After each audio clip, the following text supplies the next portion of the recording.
Então é isso aí. Eu voltei um pouquinho antes. O menino aponta do lado assim, ó, você vai morrer. Paulo, daqui a pouco você está morrendo. Voltei um pouquinho antes, para a gente ter mais material de tema do assunto, né? Teria que ler bastante para poder ter algum material. Então ele fala de uma coisa que já é de nosso conhecimento, que é as companhias espirituais, né? Aquela dúvida nossa sobre nos momentos de intimidade sexual do casal, se há riscos de haver testemunhas indiscretas. E aqui o nosso amigo nos esclarece que os méritos de um só são suficientes para vedar o acesso de entidades vulgares. Os médicos de um só? Os méritos. Os méritos. Os méritos de um só parceiro já é o suficiente. Claro que nós precisamos entender que esses méritos são méritos, meritocracia, ou seja, se conquista através da ação. Não é privilégio, não é concessão, não é graça. E também que a nossa conduta muitas vezes vai depender não só dos nossos méritos, mas aonde nós estamos realizando o ato. Se as pessoas realizam ato sexual na praça, mesmo que seja escondidinho lá na praça, é lógico, é evidente que ela vai ter testemunha extrafísica. Os motéis, né? Em muitos motéis o ambiente é pesadíssimo. Há uma multidão. Ainda assim, o mérito pode prevalecer se a pessoa for acima da média. Não precisa dizer que mesmo no meio espírita, ser acima da média não é comum. Infelizmente. Mas tudo obedece o quê? Às leis dos méritos e deméritos. Eu acho legal quando antes onde você conversou, que ele fala lares com bases retas. A gente fala de lares com bases retas, a gente deve entender das nossas atitudes com retidão também, né? Com certeza. É disso que eu estou falando. A retidão de apenas um é suficiente para garantir uma privacidade nesses momentos. Nosso maior problema é que a nossa vidência ela em mais de 99% das pessoas totalmente nula. Então, para nós, isso soa como fantasia. No livro dos médiuns, ele nos informa, Kardec escreve, que a mediunidade da vidência é a mais fascinante, justamente porque ela descortina o mundo espiritual. Mas que ele também informa que ela nunca é totalmente aberta. E que uma pessoa não teria condições de ter a vidência totalmente aberta o tempo todo, porque isso lhe perturbaria. Devido a quê? A grande número da presença espiritual. Nós não teríamos condições de agir normalmente se nós pudéssemos ver todos os espíritos que estão em todos os ambientes. Nós não teríamos como viver normalmente. Por mais espiritualizado, isso traria uma série de problemas para nós. Se cada pessoa que a gente fosse falar, a gente fosse 10, 15, 20 espíritos com aquela pessoa, como é que ia ser? Você ia dar o troco do homem, pegar trocador, sentar no banco, ia ser um problema. Então, mesmo os videntes mais poderosos, eles conseguem ver apenas menos de 1% da população espiritual. Por quê? Porque nós estamos encarnados e a nossa relação precisa ser mais objetiva quando a gente lida com o espiritual. Por que eu estou vendo? Qual é a situação? Isso tem um motivo. Isso é mais objetivo. Geralmente, quando a gente vê alguma coisa, a gente deve pensar sempre em quê? Como eu posso ajudar? Nossa postura tem que ser sempre assistencial. Se eu estou vendo, eu posso ajudar. Como é que eu posso ajudar? E os mentores vão trazer o porquê que você está vendo. Nunca é gratuitamente. Então, eu sobre esse assunto, era isso. Vocês querem comentar alguma coisa sobre esse assunto, das testemunhas? Das testemunhas, eu queria falar que você iniciou aí, lá onde você iniciou, que você falou que você diz bem, acrescentou orientador. Porque, de fato, a maioria das tragédias conjugais se transfere para além do túmulo, criando pavoroso inferno para aqueles que as viveram na crosta do mundo. Então, a gente hoje estava, assim, é interessante isso, né, que quando a gente não tem consciência da existência da continuidade da vida no mundo espiritual, vale tudo, né? A pessoa vive uma vida material, quer dizer, tudo a gente pode, né? Então, Paulo diz, né? A gente pode reter tudo, né? Mas nem tudo lhe convém, né? Aquela palavra do Paulo, né? Tudo me é lícito, mas nem tudo me convém. Então, aí chega no plano espiritual, essa consciência ali, eu estou falando, me lembra bem, que na consciência fica gravado os nossos atos, quando a gente chega lá, no despertar, né? Na hora do despertar, né? Por isso que a gente vê, assim, tantos, depois de tanto rever as posturas lá, como é que foi, as tragédias, né? A loucura que foi feita toda lá no plano espiritual, aquela consciência fica guardada e retorna com ela para poder consertar tudo aquilo que deixou de consertar.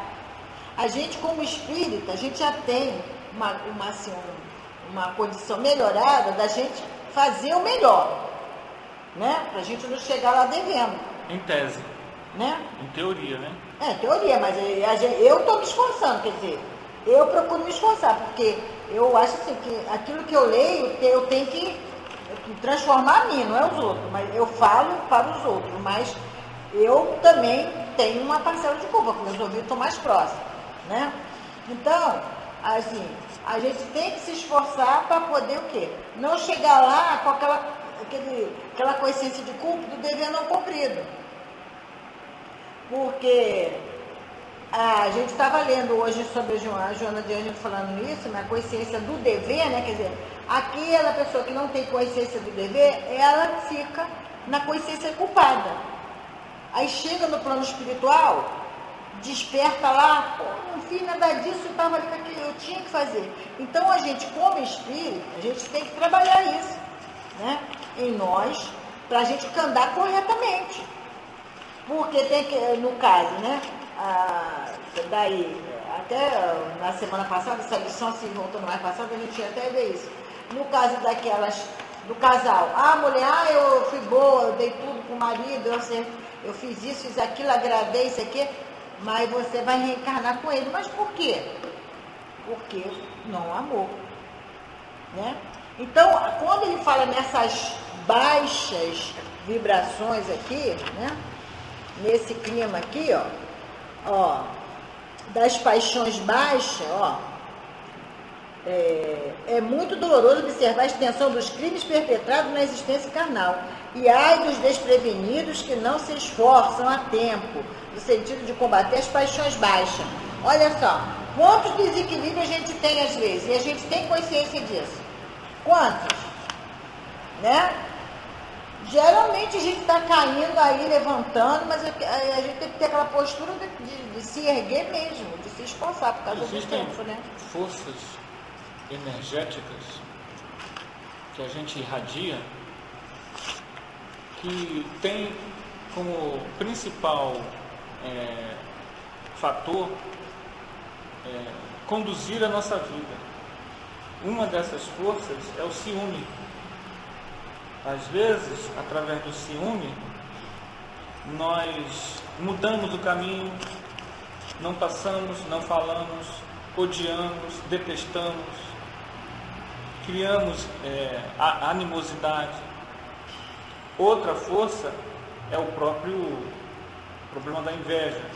A inveja, ela cria às vezes uma situação tal que nós nos isolamos, porque as pessoas acreditam, na sua maioria, no poder do mágico. Muitos desenhos hoje falam de mágico, poder fazer isso, não sei o quê. E a gente acredita muito na graça, como um dom dado por Deus, e não no mérito do esforço pessoal conquistado através da sua ação, como você está falando, do esforço, da melhoria. Então, quando ele diz que o despertar é angustioso, é porque essas forças, que são forças dinâmicas, nos arrastam quando nós desencarnamos com o corpo perispiritual, que é muito mais sutil, muito mais plástico, e não conseguimos nos desvencilhar com facilidade. Então, quando uma pessoa chega a fazer um crime passional, em termos espirituais, não estou falando em termos judiciais, mas em termos espirituais, ela já está louca há muito tempo. Uma pessoa que mata a outra porque foi deixado, ele já está não só obsediado, mas ele é pior, ele está auto-obsediado. Ele está preso a uma série de forças que ele não sabe e ele sucumbiu. Ele vive um inferno em vida. A gente pensa assim, em punição, que vai para o umbral, ele já está sendo punido, porque o pior punição é você viver um inferno interior.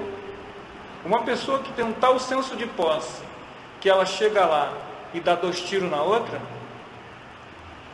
porque a outra deixou, porque a outra está namorando, porque ela não aceita a ideia de pensar na ideia da outra pessoa estar com outro, ele já vive um inferno em vida. A gente pensa em termos católicos, vai para o inferno, vai para o umbral. Ele já está no umbral. Como é que isso está acontecendo em quantidade agora? Exatamente, exatamente. Ele já vive um inferno interior, Isso é triste, mas é a nossa realidade, a realidade humana. Porque aí está o orgulho também, né? O orgulho, o egoísmo, atrelados. Né?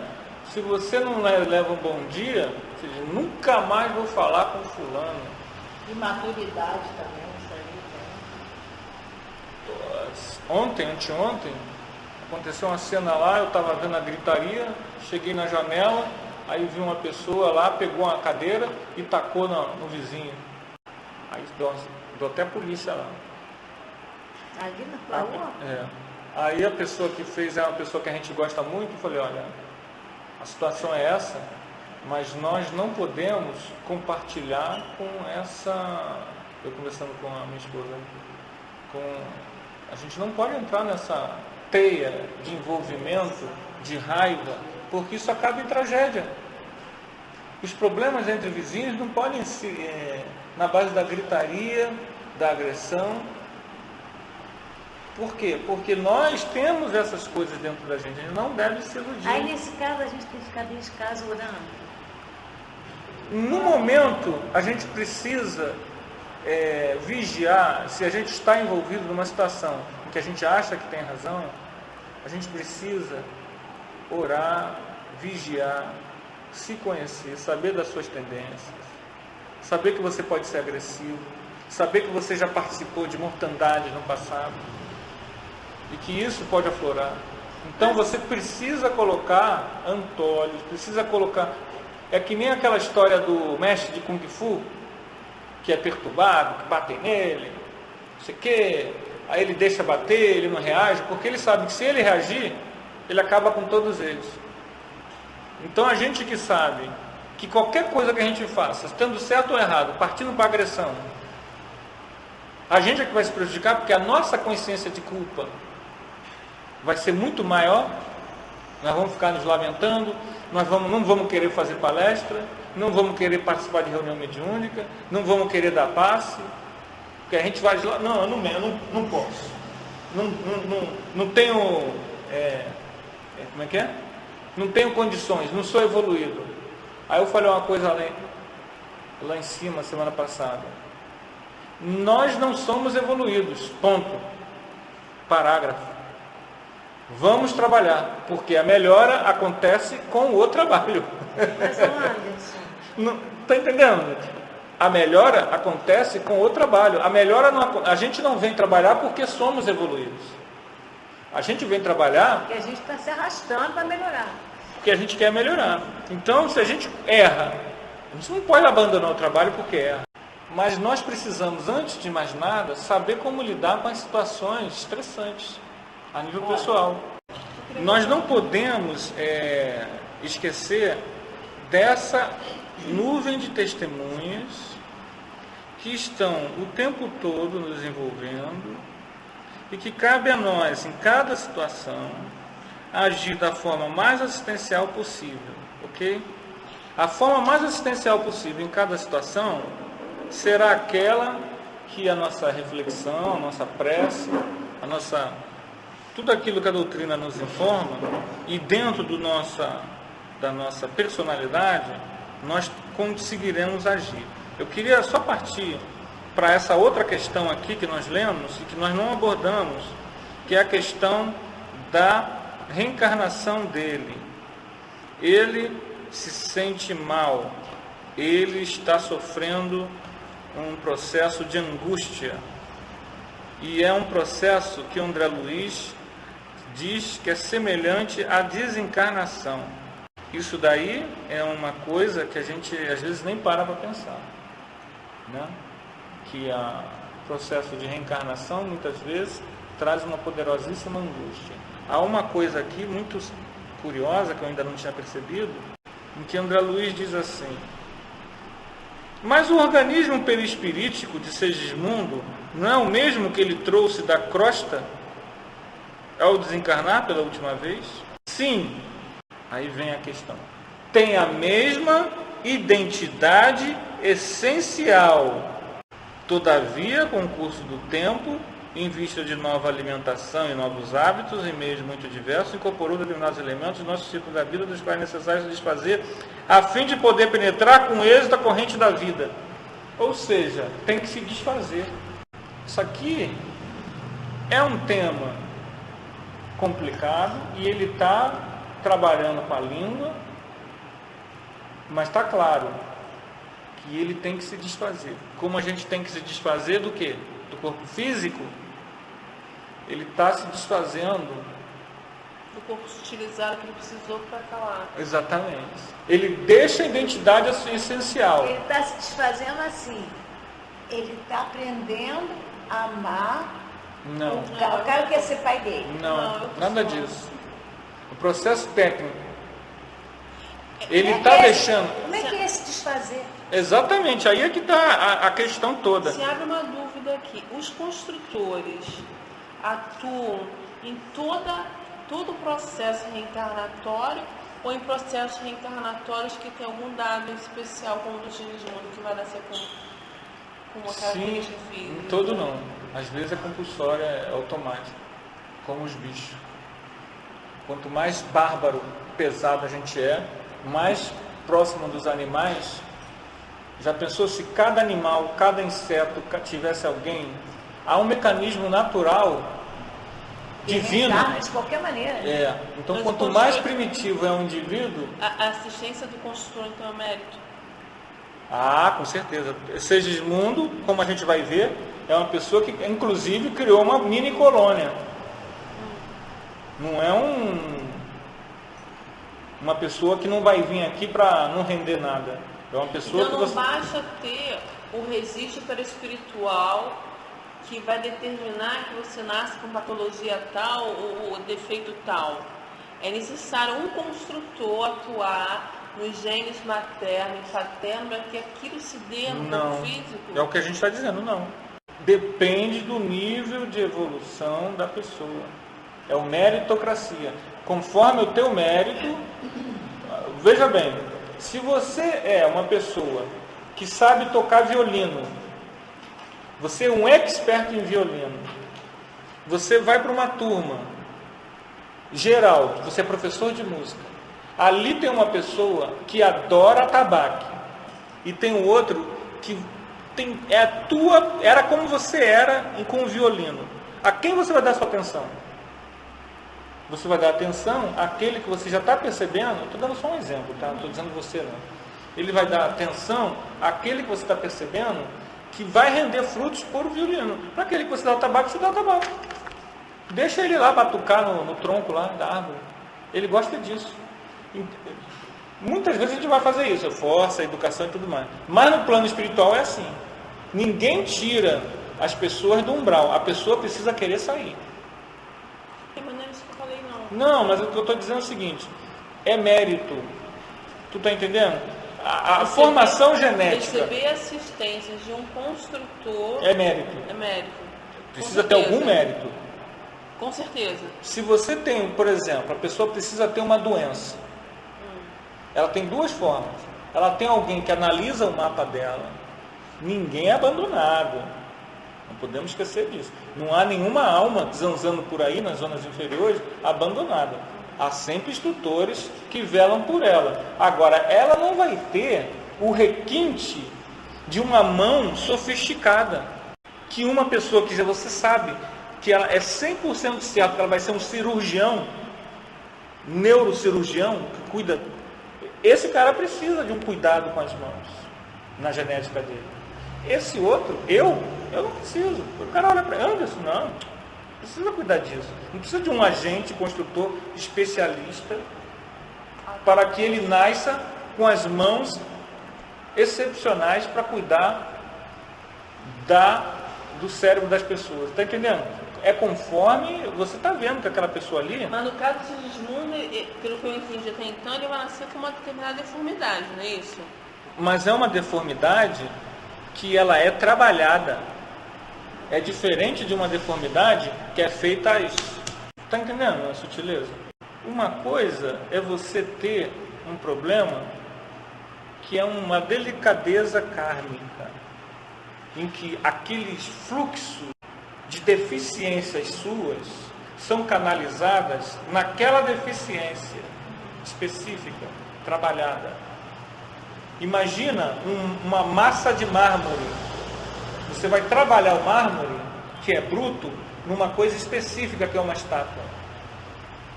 A outra coisa é a pessoa ter aquela brutalidade e deficiência e aquilo sair pela natureza. Conforme. Por quê? Porque ela ainda está nas provas iniciais. Presa ainda ao aspecto mais primitivo de bicho. Eu não sei se... O tema é um pouco mais complexo. Enquanto Sigismundo estava numa câmara, ele fala que ele estava lá, né? Isso. Esperando a hora do recado. Isso. Aqueles instrutores estavam trabalhando isso tudo. Tá. No perispírito dele. A gente já chegou na redução, não, né? Não. Na redução, quando a gente for ler, que ele vai ter miniaturizado, porque todos nós ele vai ser temos. reduzido Porque ao todos tamanho nós, de um óvulo. Todos nós passamos por isso. Isso. Para reencarnar. Ele vai ser reduzido ao tamanho de um óvulo. E aí André Luiz vai falar dessa perda. Perda perispiritual, entre aspas. É por isso que eu falei dessa sutileza. Essa identidade essencial que ele está falando aqui é no nível atômico. E o desencarnar tem praticamente o mesmo peso. Porque ele está se libertando de algo. Se a gente vai se libertar desse algo com dor, consciente ou inconsciente, se vai ter sofrimento ou não vai ter determinado do traço evolutivo. Exato. No né? livro dos Espíritos eles dizem... É o mesmo, a angústia é a mesma. No livro dos Espíritos ele nos informa que tem espírito que cuida disso, sozinho. Vai É o novo. se libertar.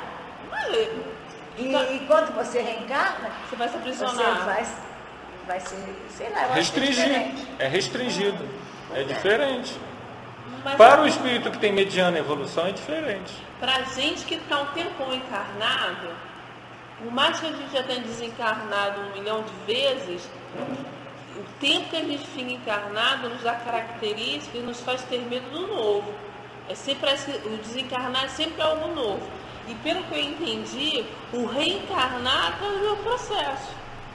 Você está um tempo lá nas colônias, blá blá blá blá. Eu vou voltar de novo para algo, Então, não disse que para eles uma choram? vida que o meu livre-arbítrio que vai determinar o quanto que vai ser. E que o meu processo de existência está vinculado a outros processos existenciais que vão determinar como isso vai ser. Quer dizer, há peso, quer dizer, entre aspas, Eu né? acho que a gente deve ficar lá querendo ficar lá. Há um nível de dor Não nos dois tenha dúvida. processos. Eu também acho. Então, Quanto mais consciência a gente tiver, Dá para resolver tudo aqui por cima. uma não, coisa é moço? você desencarnar, você sai ali, abre o portão, vem um carro, pega, pum, morreu. Outra coisa é você estar numa cama e a doença vem aos poucos, e você sentindo a fraqueza, e você vendo um parente, a avó, desencarnada, né? Se a pessoa não tem preparo espiritual, ela fica mais desesperada, né? É a mesma coisa. Uma coisa é você ter um preparo para reencarnar, em que você vê todas as etapas do processo. Os amigos se despedindo, consolando, você perdendo a lucidez, você sentindo o receio se vai acertar ou não.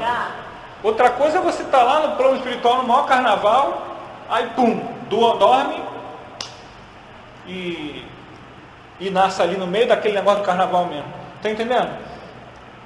Por causa de gravidez. É outro nível. A pessoa não teve nem questionamento. É lógico que ela não está sozinha. É lógico que num nível mais evoluído, mais sutil, há uma supervisão. Só que não há esse detalhismo aí. Por quê? Porque aquele espírito mais primitivo,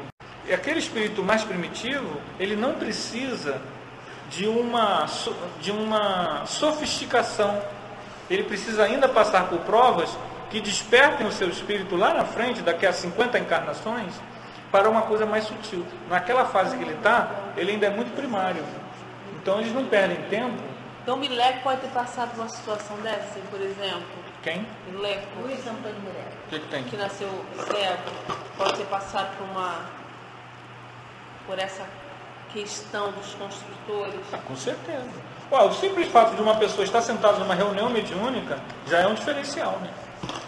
Imagina ele que foi um trabalhador, que perseverou, que lutou, que inclusive tinha desdobramento, tinha evidência, era um cego que tinha evidência. Não, porque como eu nunca tinha lido sobre os construtores, a primeira vez que eu vejo a palavra construtor, eu vou até pesquisar mais.